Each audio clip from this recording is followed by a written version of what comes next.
The most important thing for the Tennessee Titans' future is to find the right head coach, and we got a recent update with some brand new names that have me very excited about the Titans process. I'll tell you who they are on today's edition of Locked On Titans.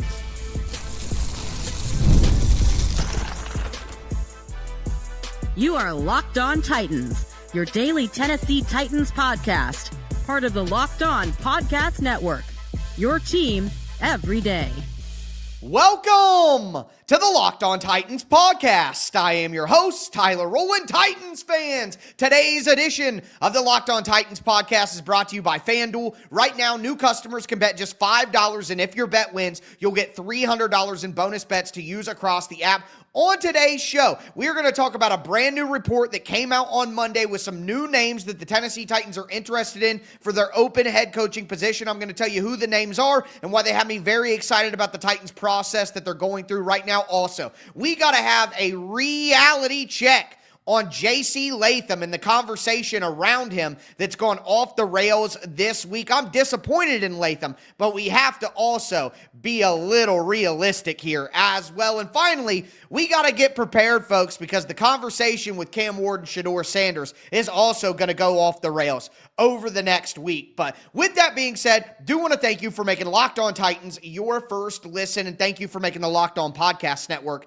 the #1 sports podcast network. Remember, Monday through Friday, Tennessee Titans content all year round, always for free. Make sure that you get subscribed, stay subscribed. It's your team every day here on the Locked On Titans podcast. Speaking of every day, shout out to my everydayers out there tuning in Monday through Friday. Couldn't do it without you guys. If you aren't an everydayer, you need to be one, because again, the Tennessee Titans are in a head coaching search process right now. There's going to be new information nonstop over the next 6 to 7 weeks before the Titans ultimately make a decision. You want to stay up to date. You want to stay informed. You need to stay locked in with the Locked On Titans podcast. But with that being said, again, we did get a big time report from Albert Breer of Sports Illustrated, and it has me very, very excited about the process that the Tennessee Titans are going to go through to hire their next coach. We got this update, and it says, quote, "The Giants and the Titans coaching searches are steadily moving along. Both remain very much in the research phase,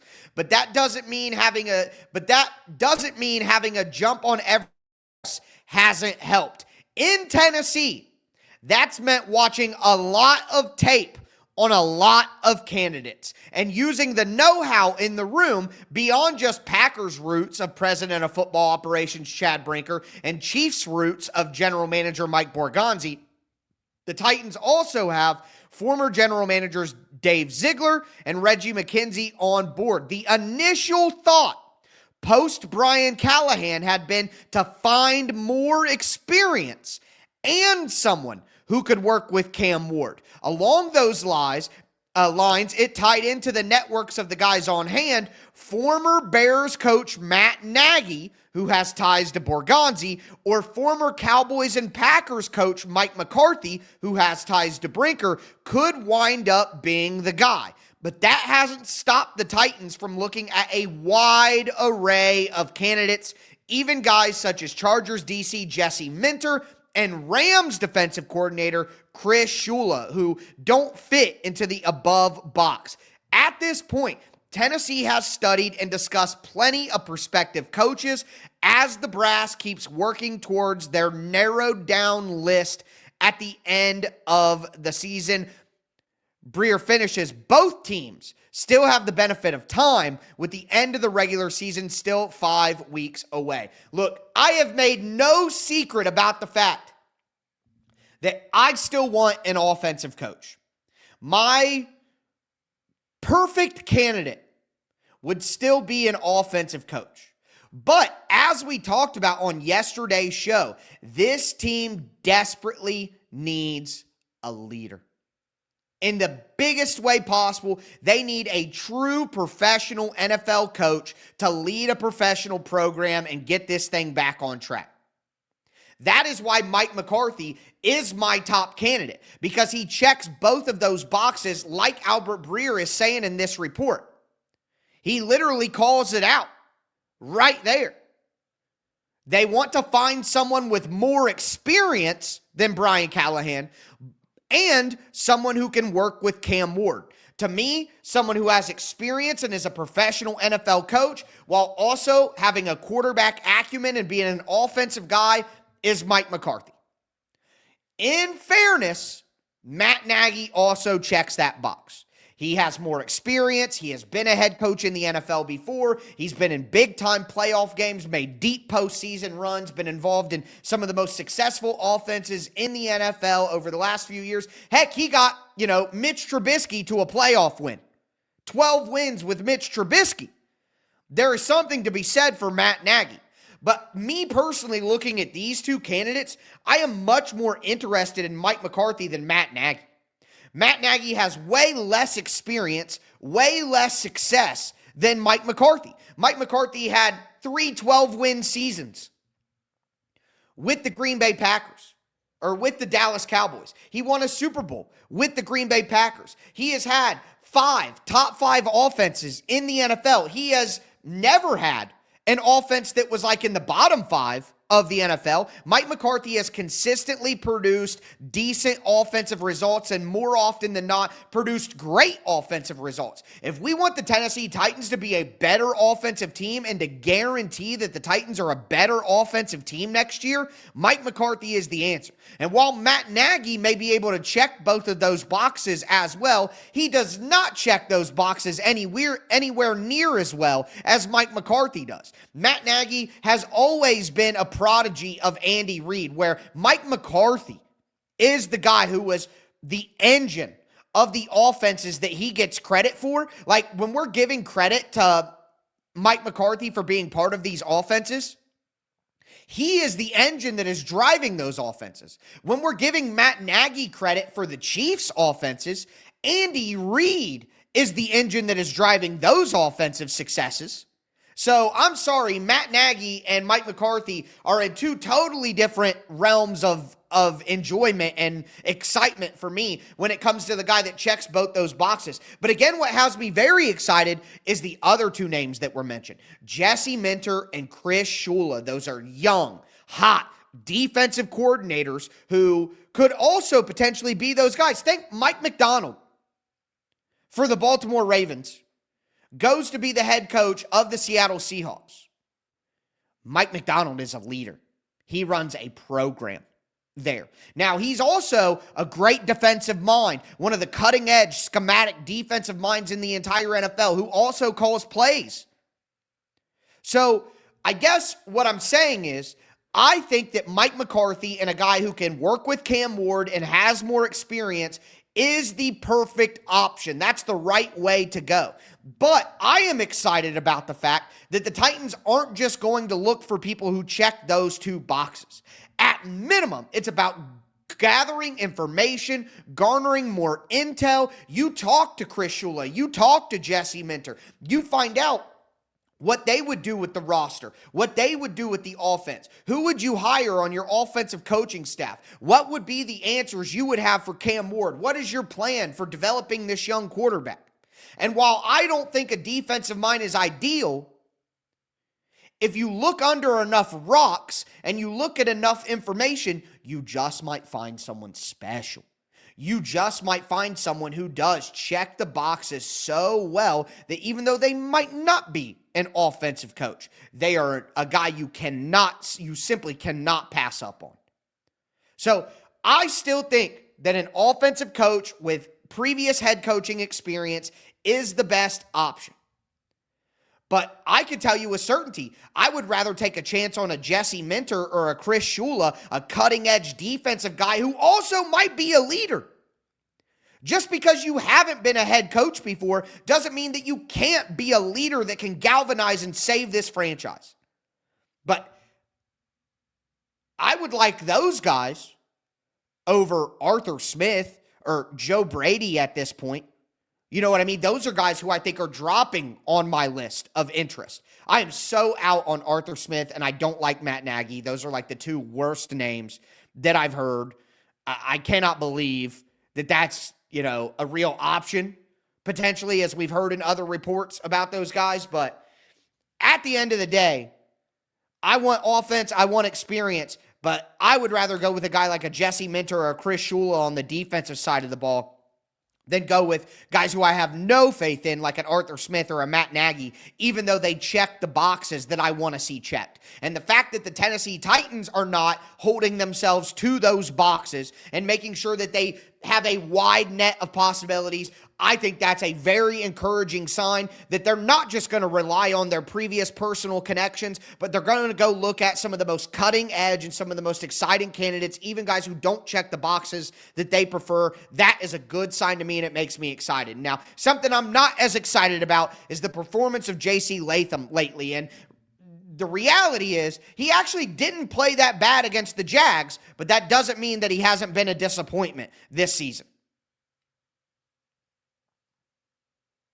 Do want to let you guys know that today's episode is brought to you by Aura Frames. The holidays are officially here, and that means gift hunting season is on. And if you want something that's meaningful, personal, and guaranteed to get a reaction, Aura Frames is the gift that delivers every time. It's not just something that you wrap. It's a way to share memories, because Aura isn't just your average picture frame. You can preload the frame with photos before gifting it, so when they plug it in, the memories are already there. No apps to figure out, no setup headaches, just instant smiles. Fellas, let me talk to you.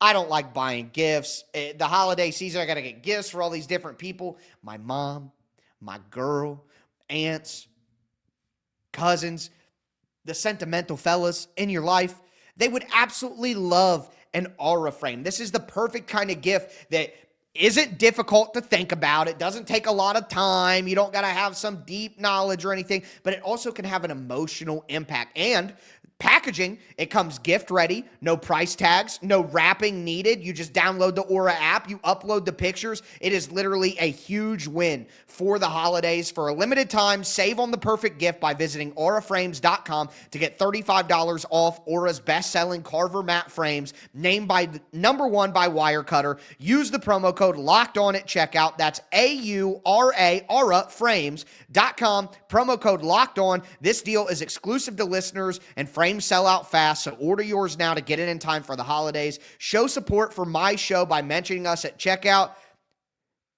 Aura Frames. It's a gift that has aura. Terms and conditions do apply.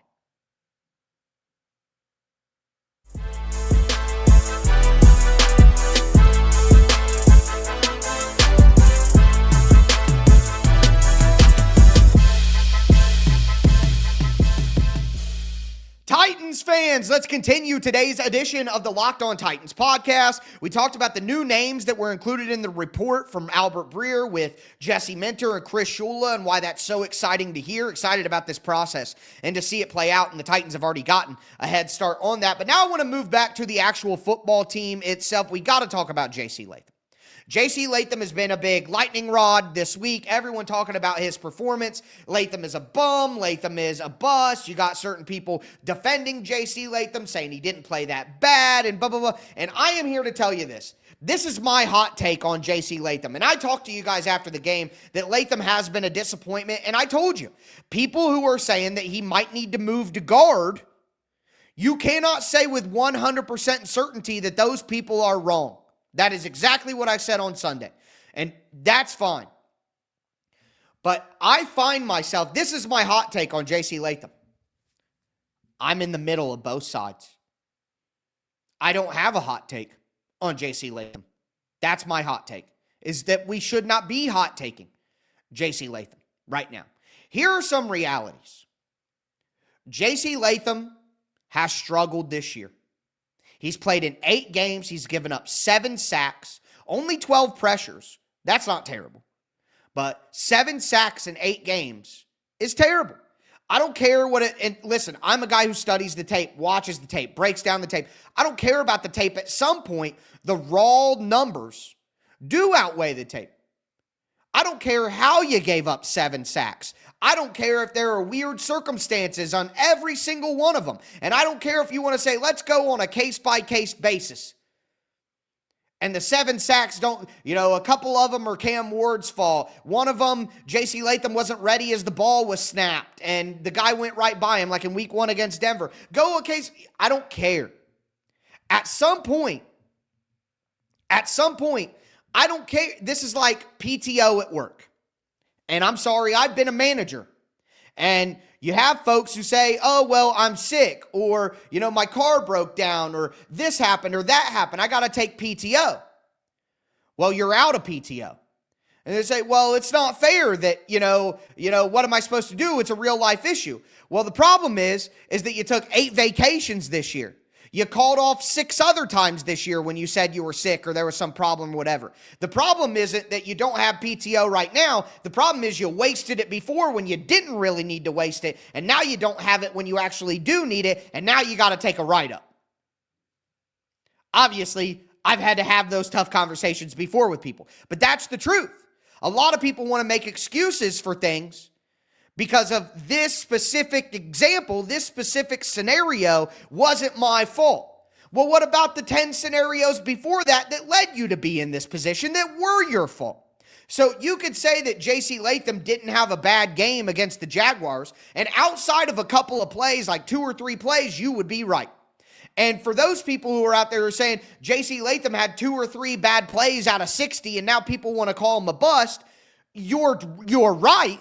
He did only have a couple of bad plays. He gave up the sack, and then he got bullied into the backfield, or he gave up the tackle for loss to Josh Hines-Allen where he cut right in front of his face, and Tajay Spears got tackled for loss. And then there was one on the passing play where he got bullied into the backfield by Josh Hines-Allen. There's another play where Cam Ward got sacked where JC Latham just stops blocking, and the guy who he should be blocking hits Cam Ward, and that's the strip sack fumble.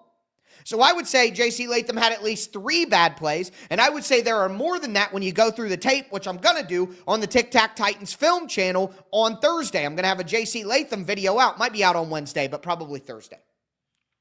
But regardless, my overall point here is that people acting like JC Latham hasn't been a disappointment, they are also wrong.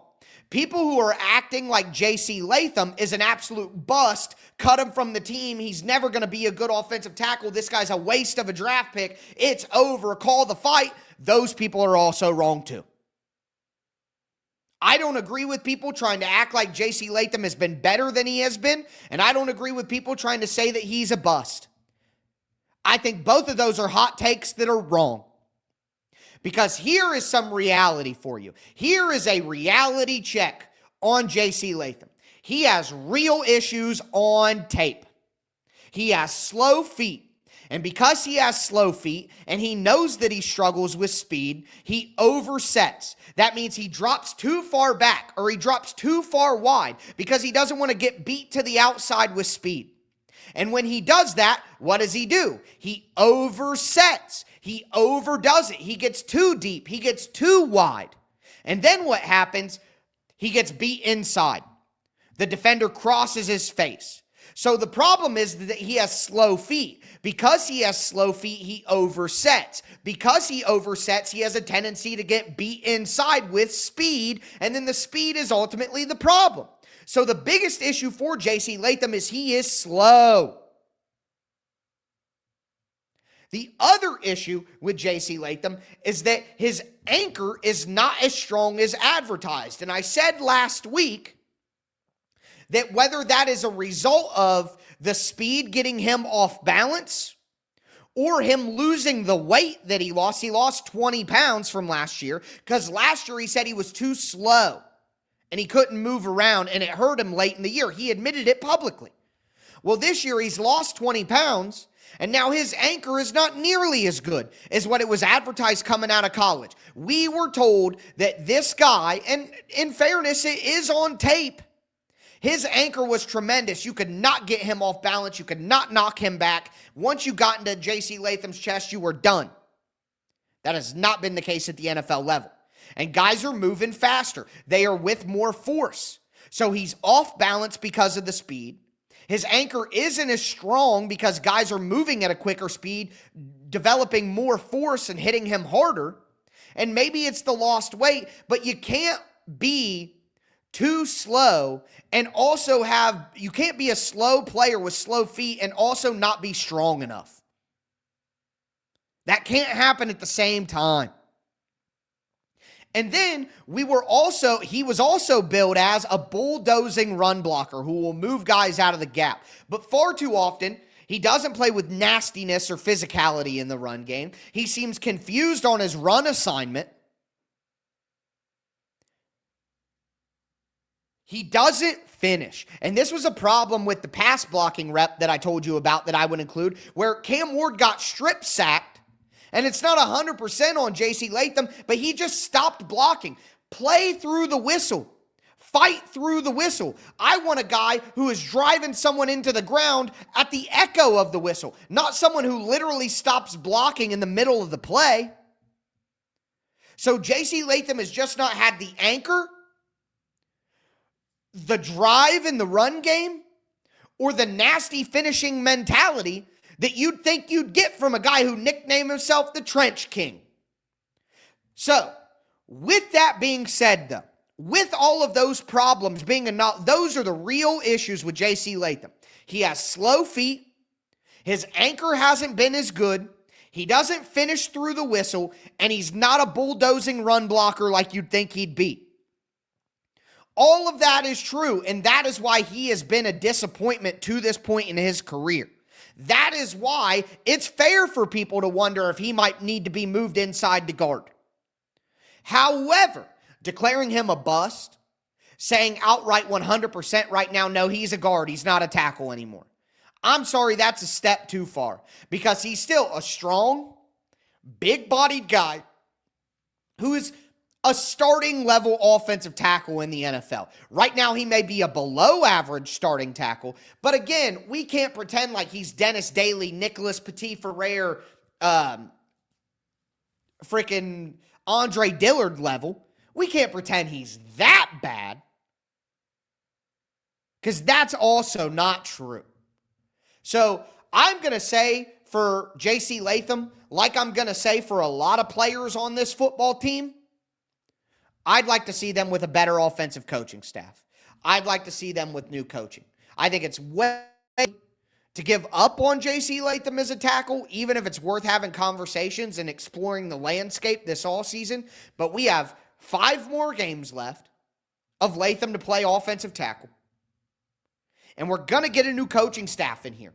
So their opinion on JC Latham's tape will obviously determine what happens next year. But I know that's not Latham sucks, Latham's better than you think. I don't have a hot take. To me, the right take is that Latham has been a disappointment so far, but that the book is not over on Latham either.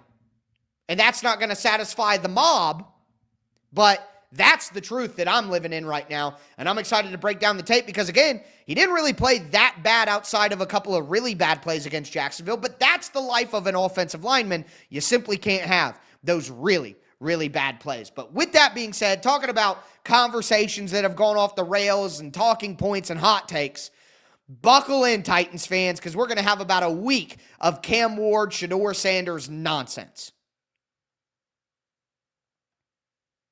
Do want to let you guys know that today's episode is brought to you by FanDuel Sportsbook. NFL Sundays move fast. One big play and suddenly everything feels different. That's what makes live betting with FanDuel so exciting. You're not just watching the game, you're reacting to it in real time. With FanDuel, you can place bets as the action unfolds, every drive, every momentum swing, every highlight moment. Live betting is best when the game starts to shift, a receiver gets hot, a defense tightens up, or the momentum flips after a turnover. FanDuel lets you jump into the moment, live spreads and money lines that adjust instantly, player props that update as guys heat up. You could bet the next touchdown scorer, drive results, totals, and more. It keeps you locked in to every snap, every drive, every possibility, and I got to tell you guys, I have made some money on FanDuel this season betting on the Titans to punt. So if you want to be right in the middle of the action this season, visit FanDuel.com to place your live NFL bets all season long. It's FanDuel. The game moves fast, and so can you.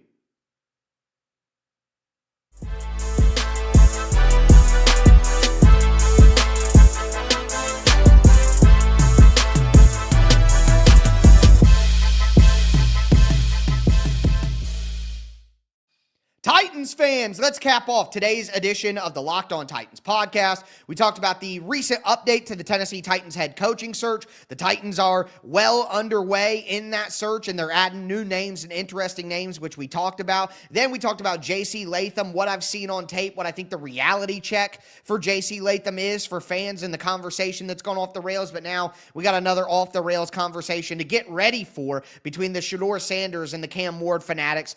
But do want to thank you for making the Locked On Titans podcast your first listen each and every day. Remember, Monday through Friday, Tennessee Titans content all year round, always for free. Make sure you get subscribed, stay subscribed. Also, thank you for making the Locked On Podcast Network the #1 sports podcast network. But strap in, Titans fans, for Shedeur Sanders, Cam Ward discourse.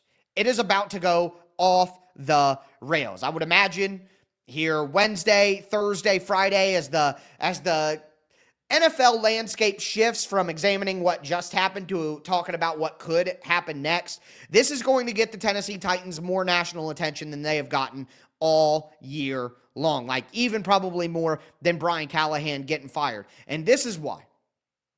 Because Shedeur Sanders is more popular than Cam Ward. It's really that simple.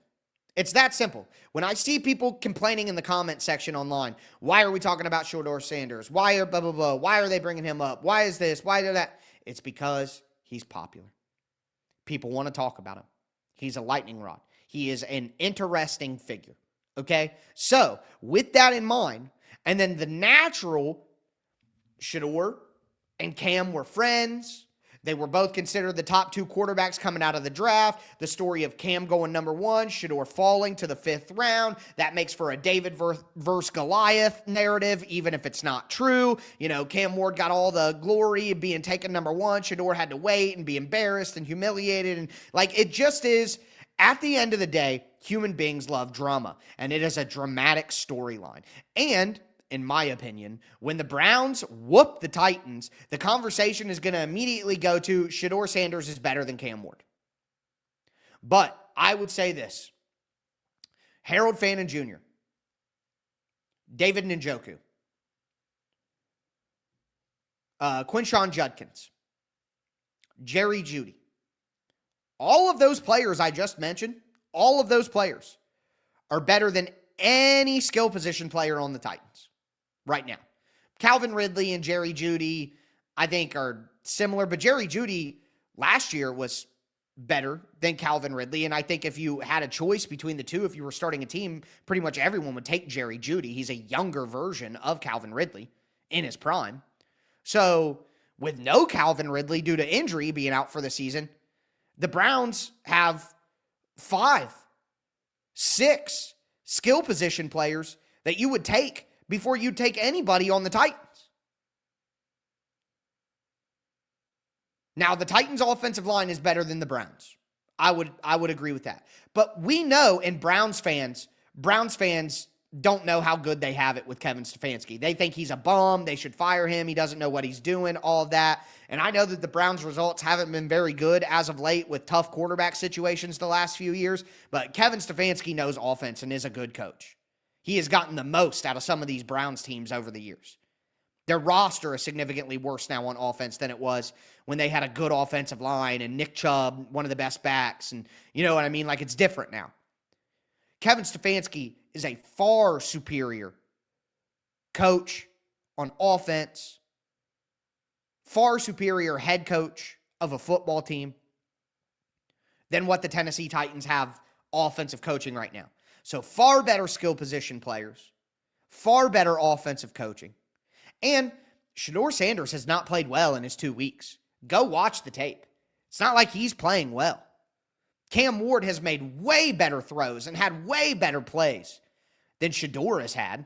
And yeah, Cam's been playing all season. Shedeur's played 2 games. But I'm just saying, anybody out there who's trying to drive the Shedeur Sanders is already better than Cam Ward narrative and is going to try to drive that narrative after the Browns beat the Titans because the Browns are a better football team, and not to mention Myles Garrett, who's maybe the best defensive player in the history of the league. Like, he is going to shatter the sack record this year. So I'm sorry, just prepare yourself, Titans fans. We're going to hear so much Shedeur is better than Cam. Shedeur is already better than Cam, blah, blah, blah. It's just insane. It's just not. And look, we don't know that that won't be the case. Maybe 3 years down the road, Shedeur is better than Cam Ward. But nothing about what's about to happen this week when the Browns beat the Titans is going to make that point real. And here's another reality. There are people who are going to defend Shedeur Sanders and prop him up and give him love and all of that because it's bigger than football. There are certain athletes that represent the cultural arguments. You know what I mean? All the culture wars that take place in our society nowadays. Nonstop, this and that, and what things mean. People take athletes and use them to be like an example of their views. You know? And Shedeur is just one of those guys who means something to the culture, like a LeBron James, for example, who's always, getting placed into these culture conversations. Shedeur is one of those guys that people use to further those discussions. So that's a level of support and a level of love and a level of I'm gonna ride for this guy no matter what. It's bigger than, hey, what are you seeing on the football field? Like, there are bigger things at play that lead people to be so hardcore and gung-ho for defending Shedeur Sanders. So add that into this conversation, into the pot that's already there of what's going to make this a divisive game, and it's going to make it even worse. And that removes even the small amount of sanity that this conversation was going to be had with. It goes totally out the window when you add in that there are people who just like Shedeur because of what he means to them. And they're going to defend him until their last breath, no matter what. And there's more of those people for Shedeur than there are those people for Cam. So that's how the conversation is going to go. So just prepare yourself mentally for what's about to happen over the next week. But with that in mind, tomorrow, crossover Thursday, me and my guy Spencer German from Locked On Browns, Ohio Boys Connection, we'll get you ready for this game because it's going to be a doozy, folks. But with that being said, that's going to do it for me today, folks. As always, I am your host, Tyler Rowland, and this was Locked On Titans.